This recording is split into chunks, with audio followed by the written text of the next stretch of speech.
Guys, kwento ko na naman sa inyo tungkol sa pamangkin ni misis ko, matapos may mangyari sa aming dalawa ni Lezel nung isang araw. Simula noon ang saya na niya lagi, hindi ko alam kung bakit, hanggang napansin ko na rin na palagi na siyang nakadikit sa akin kahit saan ako pumupunta, kaya kanina sinabihan ko siya na layuan na niya ako dahil ayaw ko masira ang pagmamahalan namin ng tita Hailey niya. Last na sabi ko sa kanya kanina ay mas mabuti na bumalik na lang siya ng Bohol para maging tahimik na ang buhay ko lagi, kasi ang iniwasan ko ay malaman ng tita niya ang nangyari sa amin noong isang araw. Pero pagsabi ko sa ganyang salita, bigla na lang naluha si Lezel na parang masakit sa kanya na iwan ako. Sa tingin ko parang na-in love na talaga siya at parang totoo na talaga yung naramdaman niyang pag-ibig sa akin. Pagkatapos kong masabi ang lahat kanina ay umiiyak itong pumasok sa kanyang kwarto, samantalang hinayaan ko na lang muna siya.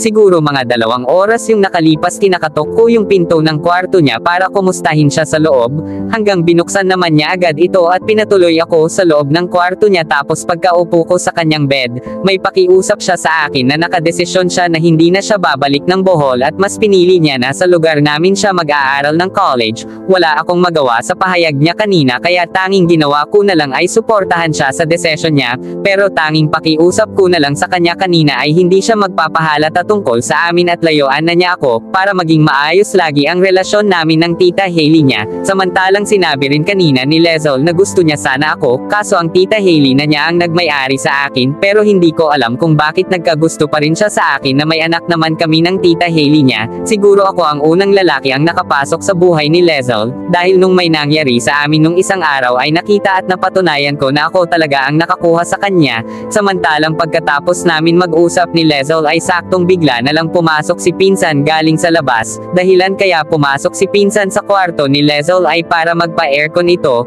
hanggang nagpatuloy na lang kaming tatlo sa pagkwentuhan sa loob ng kwarto.